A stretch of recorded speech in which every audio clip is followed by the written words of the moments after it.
All right, coming at you live, the Presidio Bitcoin Jam podcast with Steve, DK, and Max. Going to be recorded here weekly at the Presidio Bitcoin studio just behind this wall. Please be sure to tune in for future events and all the other podcasts coming right here from our studio. Guys, take it away. Woo. All right, thank you. Thanks, everybody, for coming. I recognize so many faces, and I'm sure I've got some new faces to meet. So thanks for making it out. This is not a panel. These are actually just two of my good friends, and we we hang out and chat on group text all the time about how do you process the world. The world is so messy online today. You know, you get information from all these different sources, and it's hard to know like what is real and what are the motivations behind the people writing the things. And you know, Steve and I have been friends for almost 20 years, and we've digested technology problems together in this kind of almost Socratic discussion of like why, and mostly on bike rides. Max and I have been friends for years, and a fair number of sauna sessions have been similar. Sauna maximalist. He's a sauna maximalist, banya.lol. So the point of the reason that we want to do a podcast and a live stream at that is because we're trying to digest the world and make sense of the world real time. And we're all Bitcoiners. We care a lot about the topics of Bitcoin and Nostr, but we're trying to just understand how is the world work, and we're not trying to tell you how you should think. We're just trying to share the way that we're thinking about these things and how we're figuring the world out together. So that's kind of the beginning of it. Now, I know Steve has a ton of celebrity, especially with this crowd. So I always thought it was like my brother, and everybody here is like, oh, wow, Steve Lee. But you already know Steve, so I'm going to start with Max. If just to make sure that we don't ever introduce ourselves to each other in the group chat. But just because this is a little bit of a different format, you're all sitting here. Max, can you just give us a little bit about why Bitcoin? What are you up to? Yeah, well, I mean, first of all, I think I know a lot of you guys, and the ones I don't know, I hope I get to meet later tonight.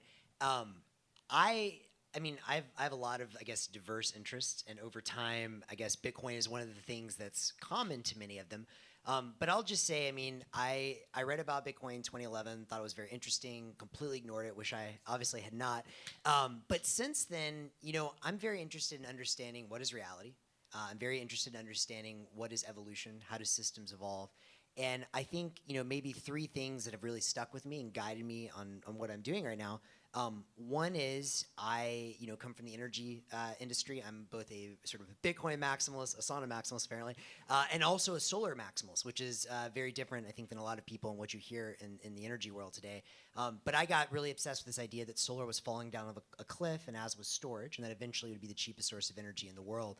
And so through all of that, I eventually rediscovered Bitcoin as energy-backed money. And so one of my core theses is that there's only one currency in the known universe. It's joules, it's calories, it's kilowatt hours.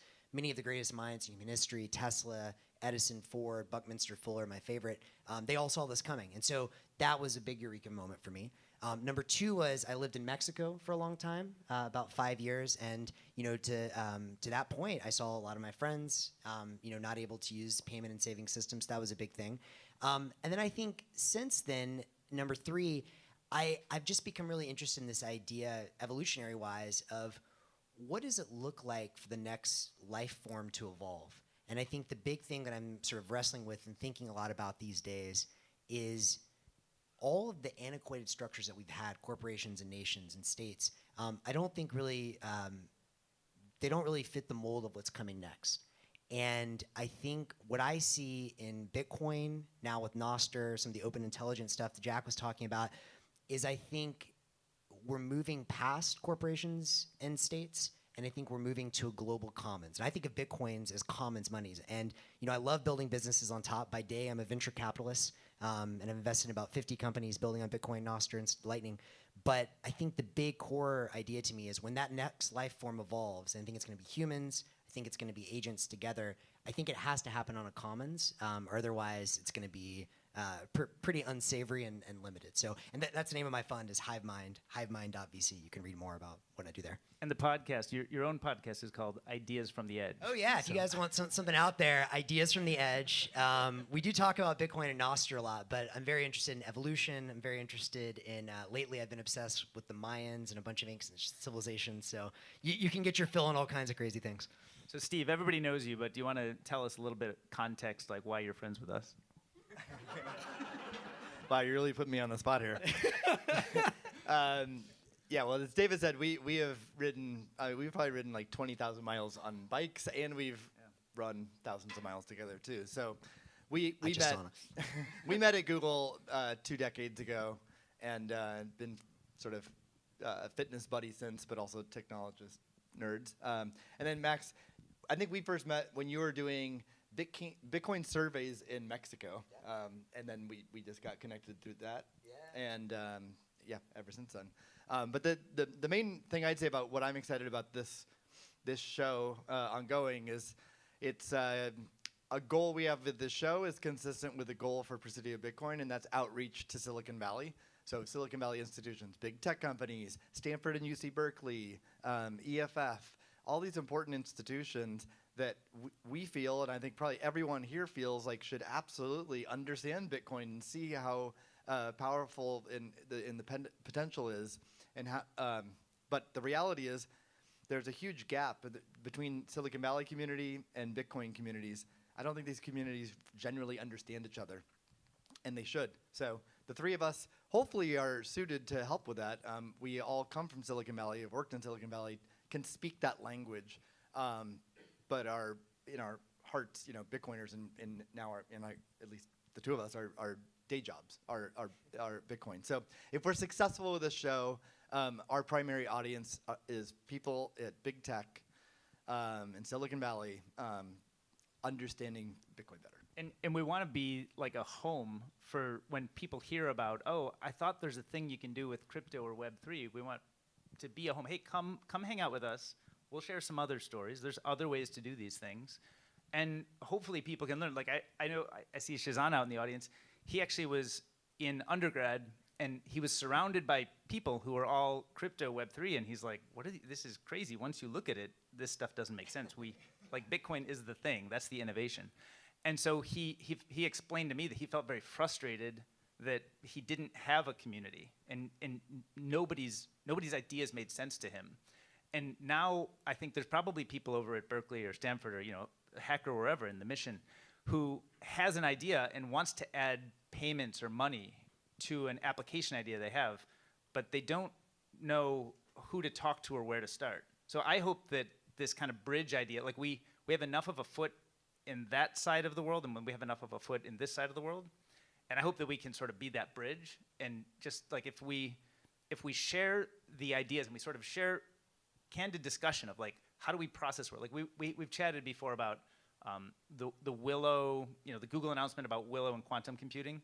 That thing hits, and we're like, what is this? Does it matter? Is it 10 years off? I think understanding, and like Jack was just relieved from the claim of Satoshi today by Jameson Lopp. I don't know if you guys read that yet.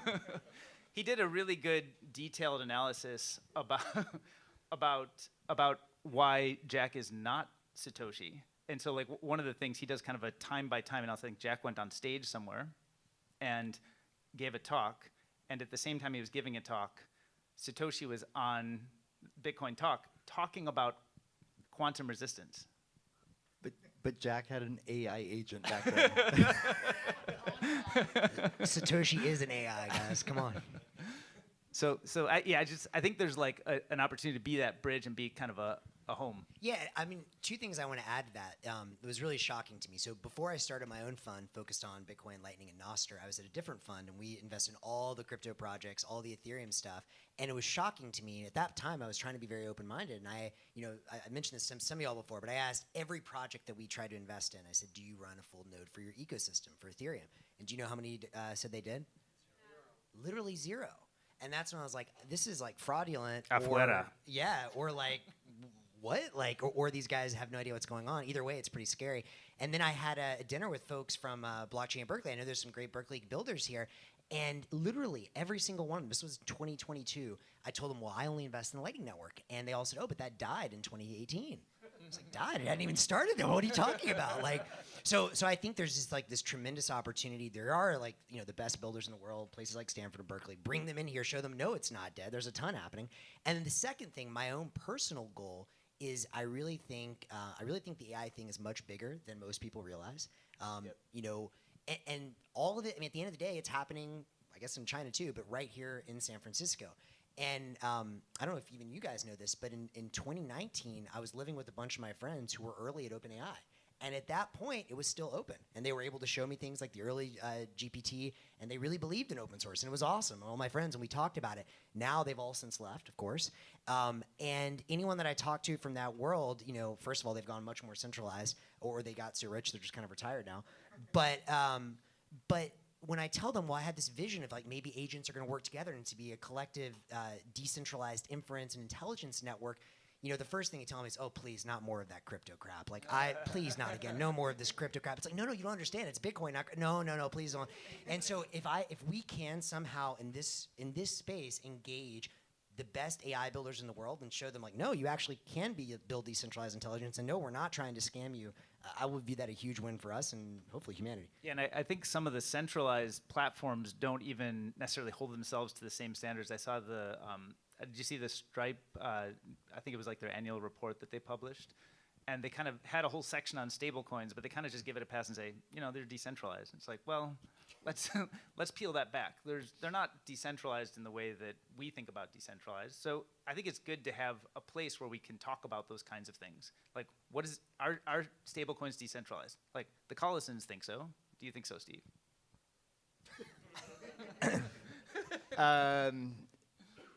I mean, more so than like PayPal, but obviously not to the degree, not to the degree of Bitcoin. But it more so in that you can have a self-custody mobile wallet. The token representing that dollar is self-custodied. There's some benefit to that, but at the end of the day, as mentioned earlier in the last segment, that money can still be frozen, and there's already plenty of examples of that. Tether freezes money, quite frequently. So not so in that way.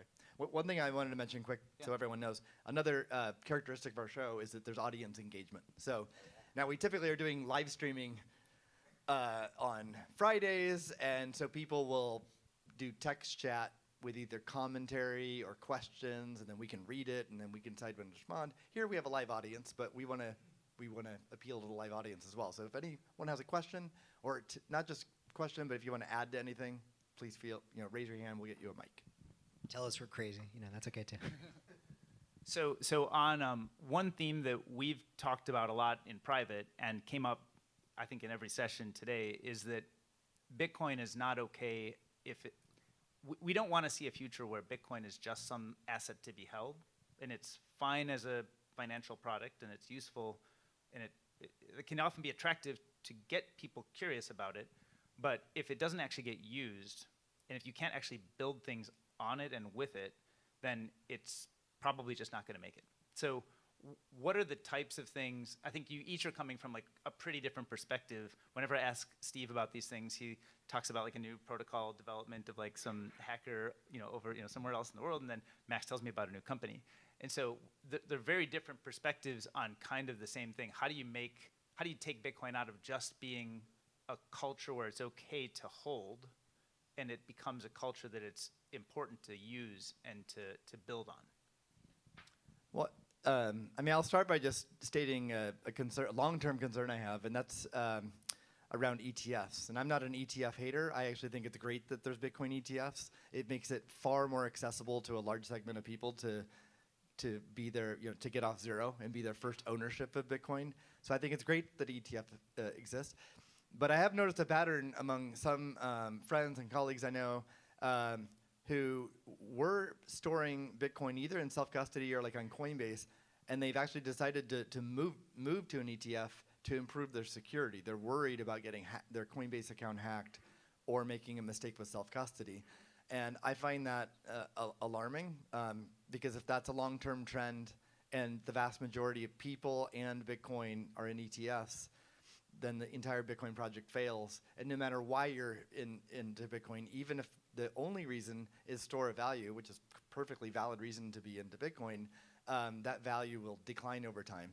So, if you think through, okay, how would I motivate my friends to not move to Bitcoin? I can talk about self-sovereignty and all this other stuff, but it doesn't really appeal to them right now. And I think that's true for the majority of people, actually. So if there's ways to use Bitcoin, and Bitcoin payments is one, but even like we have Shazan here from Lava, that's another way to use Bitcoin. You can you own Bitcoin and you can use it as collateral to a loan, lock it up in a smart contract. You don't have to give custody to someone else, and then you get stable coins back to spend. So that's another example of using Bitcoin. So we need Bitcoin payments, things like Lava, and other usages of Bitcoin to take off. And then that gives reasons for people, I don't want to lock my Bitcoin up in an ETF because I can't use it then. So I think that, to me, that's the motivation for why this is important. And things like, we addressed, I think, in December when we were hanging out here about coin swaps and fidelity bonds, which I think is one of the topics that Alex had mentioned. So that's, I think, another example of how you use Bitcoin, right? Like you have to have it can't be in an ETF and in a fidelity bond. It's like one or the other, right? Yeah, I think, Greg, you invented CoinSwap, right? Yeah, I mean, discovered it, yes. Found it on the ground.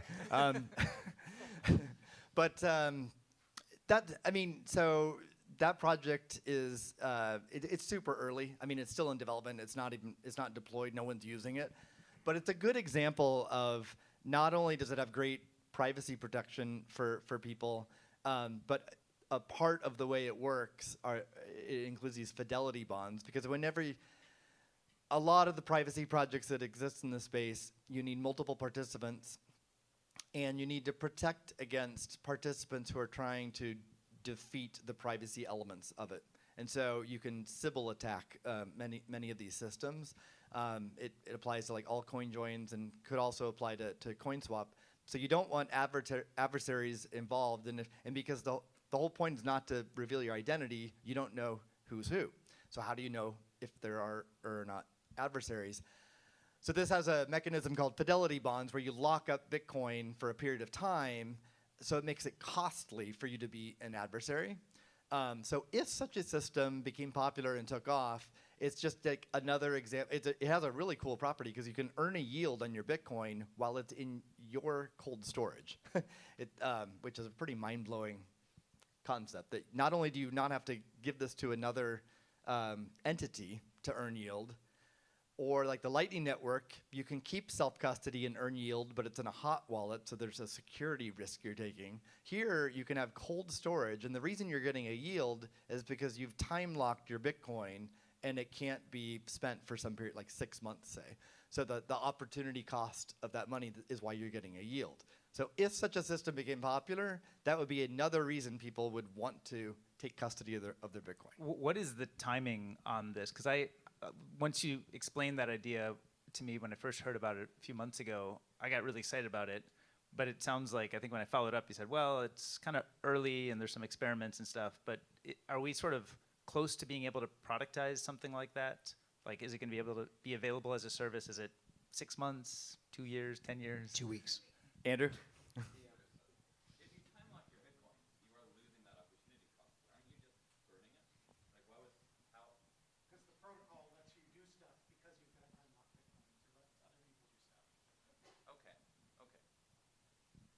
Glad we resolved that. Was that clear to everybody? Let's summarize that, because I don't know that I've got. Or did you want to say something more? So my understanding is the coin swap is you're pledging and locking your coin, and that prevents you from being able. But you become a good trading partner, and maybe you get an additional spiff on any kind of trading. Well, it's a maker-taker model. Okay. So to incentivize, so one party wants to improve their privacy. The other party might want to, but they're motivated by earning money.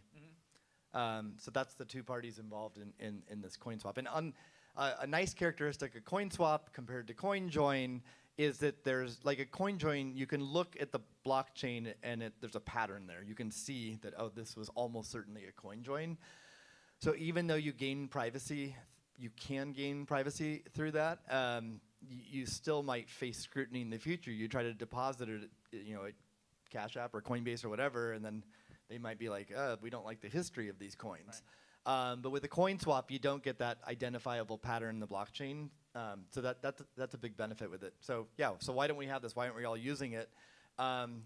Multiple reasons why. Sadly, Alex mentioned Chris Belcher, who's an amazing privacy advocate, but he came across a horrible long COVID health situation. He was also, Spiral's funding him as well, and so he just sadly had to stop development. There are some other developers who have picked up the project, but it's just like a lot of open source projects, they take a long time for a variety of reasons, but it's still not, it is progressing, but it's not ready for wallet adoption yet. But even once we get it into wallets and it works, there's still going to be an adoption hurdle because there is an economic cost to doing it. So how much do people actually value privacy? And if the costs are too high, it would attract criminals. It would attract freedom fighters. But both those are like small segments, and it's not like a mainstream type of product. So there's other privacy projects where it's either like it's quite economical, or as Alex mentioned, there might be future technologies that make it you actually save money by participating. That's what I think we need for more widespread adoption. Yeah, I'd like to talk a little bit about Bitcoin as payments. Obviously, there's a lot of interesting use cases for yield. One of those opportunities for yield is Lightning Network yield, if you're routing on the Lightning Network. But to do that, we need people to actually use Bitcoin for payments. And so this is something I think a lot about from just the Bitcoin open source perspective, but also as an investor, because I think there's a huge opportunity to make money in payments. In order for that to work, though, I think first it's important to have the grand context, which is Bitcoin is still a young project. Every year, volatility goes down, adoption goes up. So we're steadily increasing. One of the challenges we've discussed many times on the show is that because the Lightning Network is made of peer-to-peer channels, no one knows how much volume there really is on there. To do that, you have to have data from private nodes and private companies. River just put out another great report. I know, Steve, you've been involved with a lot of that sort of research collection as well. And like Lightning payments are scaling year over year by several 100%, several 1,000% maybe, depending on which report you looked at. But in my mind, if you just take it from a very simple perspective, in order for people to use their Bitcoin, two things need to happen. One, there need to be things that you can only buy in Bitcoin that you really want to buy. Number one, full stop. Number two, it needs to be really easy to use that Bitcoin, and the friction has to come down. So taking each of those sort of pieces, what are examples of things that you can only buy in Bitcoin? Today, I don't think we have great examples. We have a couple. The two best examples I can come up with right now, one is Stacker News. Who here has used Stacker.news before? It's one of my absolute favorite. I'm addicted to this website. It's also one of my major investments. And Stacker News, it's like Reddit, but it used to say, but we pay you Bitcoin. I actually don't think that's the big innovation. The big innovation is pay to post, right? And pay to post, even if it's a 1 Satoshi cost, what it does is it gets rid of all spam. And that's a really, really important filter that I think a lot of people haven't appreciated yet. Pay to post is a major, major, major innovation. And so that's one example where if you want to participate in the Stacker News economy, you have to use sats today. The second big example is Nostr. Who here has used Nostr? Most people, right? And sort of the value for value zaps you see there, or in Fountain, which also uses Nostr for podcasts now. Those are great examples if you really want to show love to someone that you, really appreciate. That's a great example. But obviously, those two things, while exciting, are not scaled out yet. We're not talking, millions or even billions of dollars of volume yet. So those are going to continue to grow. But the two areas that I'm most excited about are new experiences that can't be bought anywhere else. One is an idea that we've all discussed a lot, and you've actually inspired, I think, both of us on, which is decentralized naming space on top of Bitcoin. That has not emerged yet. Someone's going to build it, something like ENS, but on top of Bitcoin, that you could route to a Nostr pub key. And with no masters. With no masters, with no ICANN, with no DNS. That's going to happen one day. And if it's on top of Bitcoin, guess what it's going to be settled in? It's going to be settled in Bitcoin, right? And so that's an example of the kind of thing where you're only going to be able to pay in Bitcoin, and people will use their Bitcoin. All right, let me be spicy then. So Spicy. what do we think, and what does the audience think about ordinals and NFTs on Bitcoin? Rockstar's a fan, I think. Oh. It hasn't died, but I mean, Do I have to be the champion of some- this we got some in thumbs up. the Okay. group? This group? We got some hands going up. People want to weigh in. What do you got? That's just a thumbs up. I mean, I like when Bitcoin improves in ways that are unpredictable and permissionless. So, hence, I like seeing experimentation in that way. So, yeah, I would say heuristically, I like ordinals. I'd agree. I'm kind of happy that it's happening, but not something I want to be involved with. I'm happy that people can do stuff. They can do innovative stuff, and they don't have to ask anybody for permission. That's like really important to me, and I like the fact that that happens. I have friends that store a tremendous amount of value in Magic the Gathering cards. Watch out. I don't. I have no problem with them doing it. By the way, Alex, we might want to shut some of the shades. Some We're people getting are blinded by some the people are light. being blinded. Yeah. Awesome. Thank you. Thank you, D++. The view. There is one more thing though that I want to point out that I think is going to be really big for using Bitcoin, and I think this is super early, but I'm very bullish on. And that is, I mentioned earlier one of the reasons I'm so excited about Bitcoin is I think it's energy-backed money. I think one day when Bitcoin is at a steady state, we're going to see that you can, I think, essentially measure it in joules, and it's going to be a percentage of global GDP that is necessary to secure the monetary supply. And so one area that I expect to get really hot here for Bitcoin settlement over time is for energy. And so there are companies like Sonoda and Satoshi Energy, which are already starting to do real-time energy settlement. So imagine streaming Satoshis for kilowatt hours. And I think a sort of simpler version, those are kind of at the industrial scale or the commercial scale, is GPUs. So the next big thing, if anyone's out there looking for something to build right now, the thing that I most want to see is payment gate, perhaps the L402, shout out to Lalu and Jordy from FuseSats, access to GPUs with Satoshis. If you want to give an agent a little budget that says go out there, solve problems, and make a lot more money and spin up GPUs as you need it, that's something you can only use Bitcoin for. So let's talk about AI and payments. We've talked about AI in several segments today. I think it's quite clear that it's explosive and going to change the world. AI agents, we're just starting to see what they can do. It just seems quite obvious to me that there's going to need to be payments between AI agents. And you can imagine, like, you as a human might have an AI agent instruct it to do things for you, but then it might decide on its own to work with other AI agents to accomplish the task. It might need to pay them. So what do we see those payments looking like? And the question going through my head is why Bitcoin versus stable coins? And I think it's an important question for this audience. It can't simply just be, oh, we're Bitcoiners and Bitcoin's better money and the dollar sucks. That's not gonna change things in the near term. And so, but I instinctively do believe there's specific situations where Bitcoin is the only money that can be used. So what are those? So like one I was mentioning earlier this morning that maybe is how it plays out is like, okay, I have an AI agent. It's connected to 10 other AI agents, one of which was developed by someone in a country that Stripe doesn't support, or the U.S. government sanctions, Or the developer's 12 years old. or the developer's 12 years old, or and so even if just one of the 10 that my AI agent is connecting to and needing to pay requires Bitcoin, my AI agent will need to support Bitcoin. So even if it's a tiny percentage, I think sort of the network effect will require all AI agents to support Bitcoin payments, even if it's a small fraction of the actual payments. And that would be a monster win for Bitcoin because the payment volume should be quite large and very high growth rate. So even if Bitcoin's 5% of that, that would be like massive compared to today's almost negligible payment volume. So yeah, Greg? I think another ingredient you could add to that is autonomy. So if you're imagining these agents using stablecoin, those stablecoins can't be irreversible. There's always going to be, like in Tether, for example, funds can be frozen, reissued. And so if you're trying to make an agent that is completely autonomous or just largely autonomous, that it's working on its own, it's not going to have the mechanisms in it to deal with, like, what is it going to go to court to try to fight to get its money back, right? It can't do that. And in like an autonomous AI is real science fiction and maybe not that interesting to talk about, but there are many degrees of autonomy.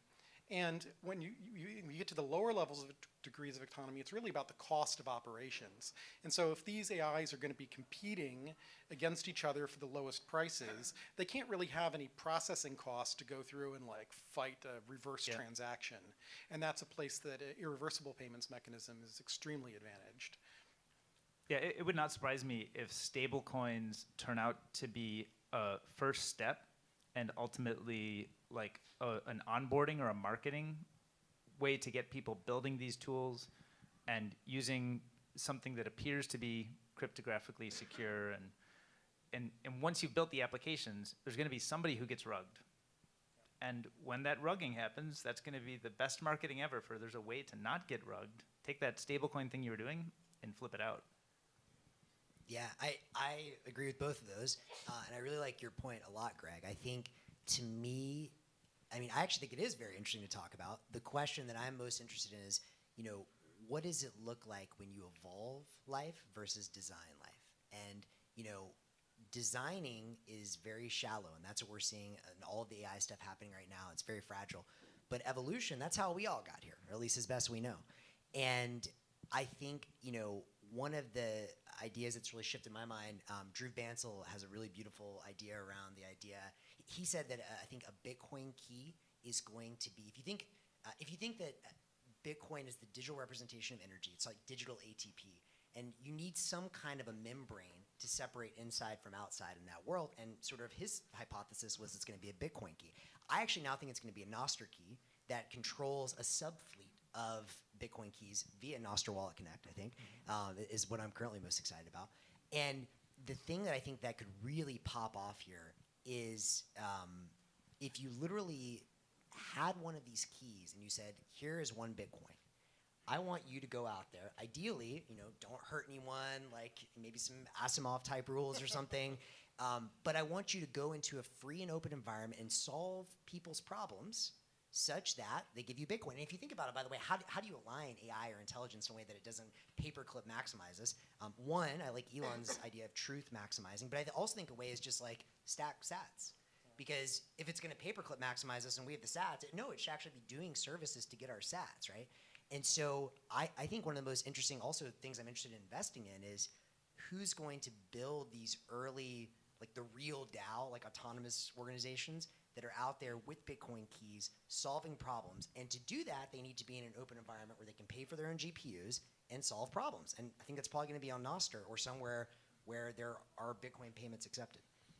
So we talk about all of these ideas of like AI and Bitcoin and Lightning payments in the very abstract, but there's a concrete example that inspired me in the last day, and it kind of took me down a path of kind of imagining a much bigger, much better world. So the plane game? The plane. So I thought you were about the Gnosis of Goatsy, but that's coming next.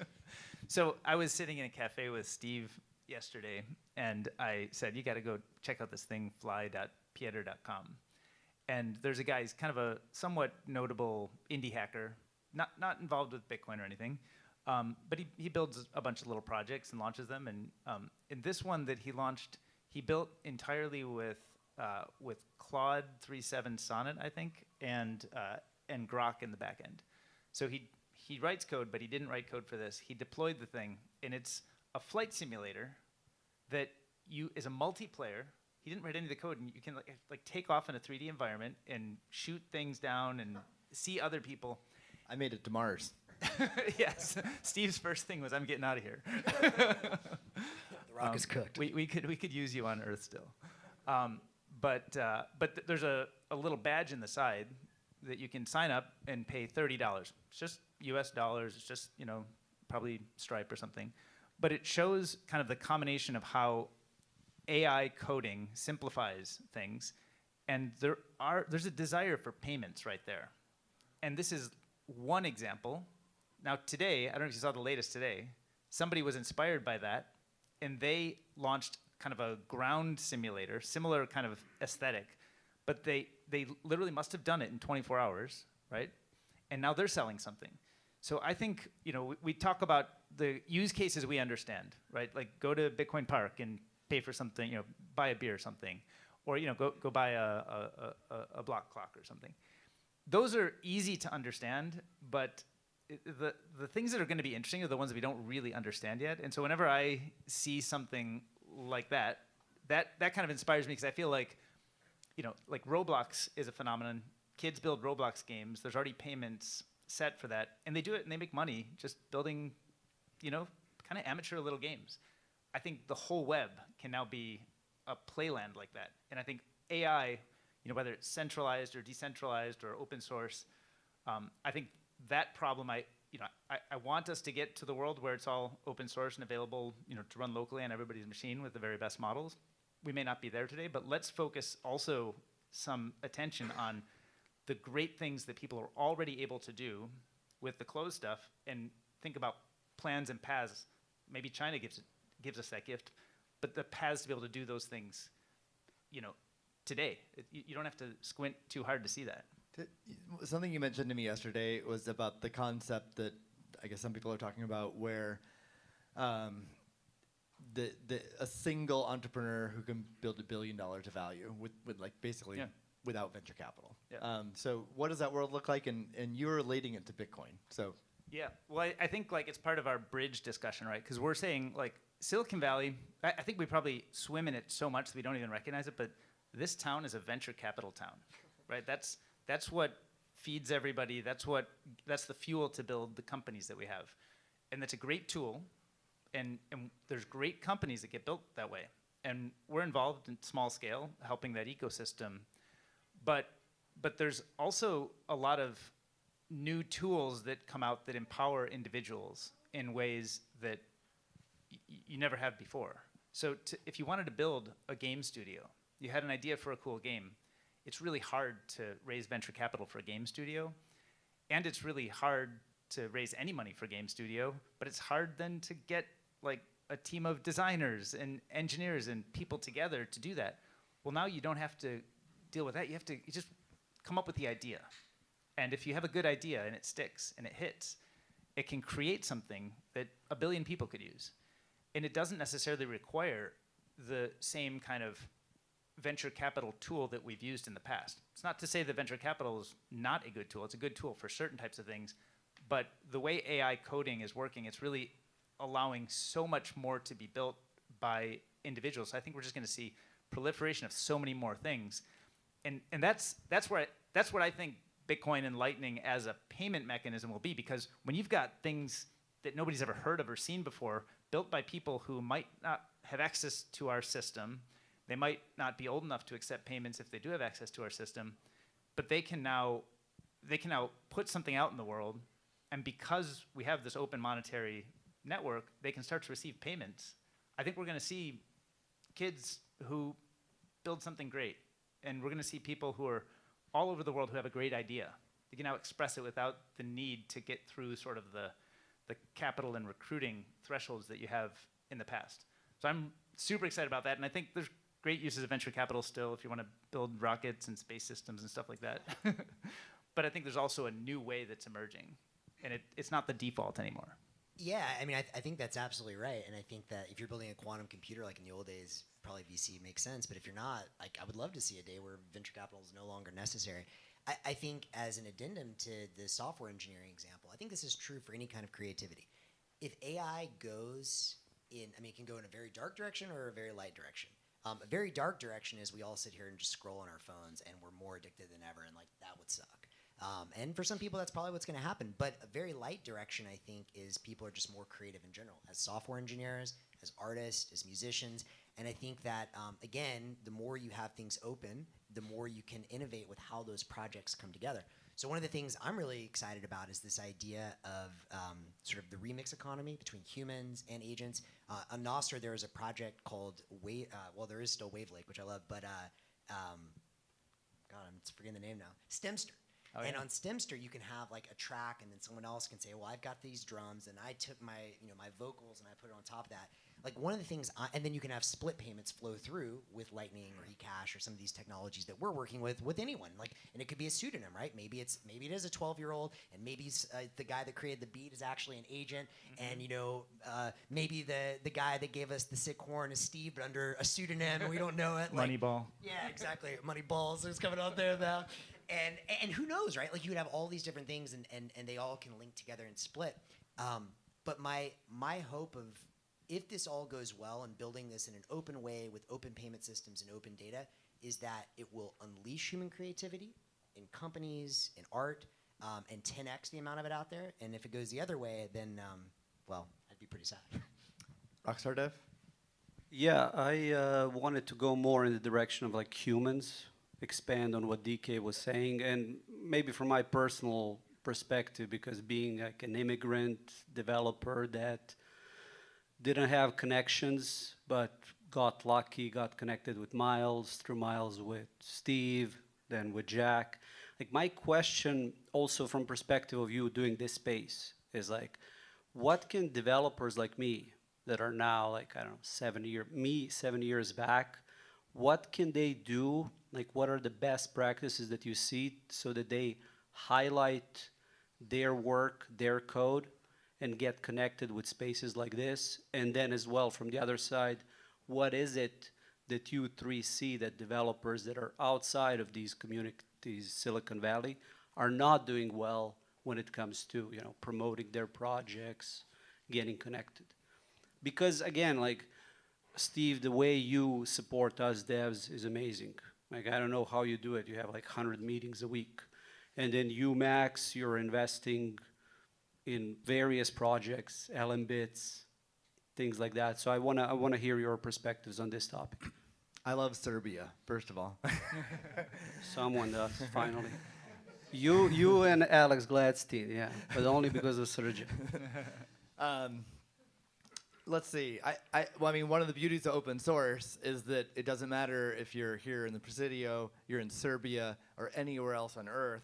As long as you have an internet connection, you can contribute. Yep. So that is a beautiful thing about open source. And yeah, where I sit at Spiral, how do I discover new talented people? Because a goal of ours, I mean, I already knew like Greg and Andrew and like OG Bitcoin devs, but I was really interested in like bringing new talent to Bitcoin. So how do we discover those people? One of the best ways is to look at who's contributing to open source projects. So I GitHub watch like 24 or more open source projects. It creates a monster email inbox for me. But it's a really quick way for me to skim through projects, see what the activity is, and see who the new developers are. So all of a sudden, like some NIM comes in, and I'm like, ooh, who's this? And this person's asking really smart questions, and wow, they're really cranking code out. And oh, they actually chipped in and helped review other people's code. That's good, good culture, good spirit. So many developers that Spiral funded, and it's their first time funding in Bitcoin, were discovered that way. So, and that would apply to anyone, anywhere in the world. And another nice thing that has happened with the Spiral Grant Program, like Block as a company can only hire full-time people in, I don't know, something like 20 countries, something like that.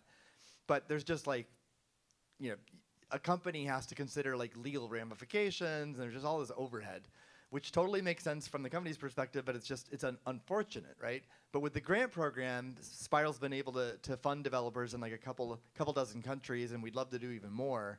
So that's another way that we've been able to expand that access. I think a big piece of it is, can you inspire people and show them that there is a path? So one of the things, we don't have an official hackathon to announce yet, but I was pitching Steve in the car yesterday. I was like, I've been using Replit Agent to build things, and when you get sort of stuck where you need to like do a Google Auth, there's like a form to accept your Google Auth credentials, and when you need to do a email. There's SendGrid. There's a form that Replit has, and I said, there's got to be a form for when you want to accept Bitcoin payments, right, in Replit. So we haven't talked to Amjad yet, but like let's create a Replit payment hackathon and let's show off what can be done and make Presidio Bitcoin center stage for where that stuff gets done.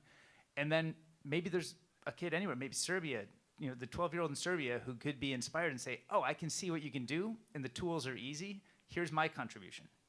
And I think those are the kinds of things, like if we can create, that's what creating media, we can help inform and educate and inspire people about how great this ecosystem can be. So I would love to keep going, but I think we need to wrap up. So we'll wrap this up. Did Alex already hop over? Oh, Alex there. Right here. Do you want to wrap us up for the day and tell people what the next? Let's do it. Can I grab the mic? Yeah. Hats off.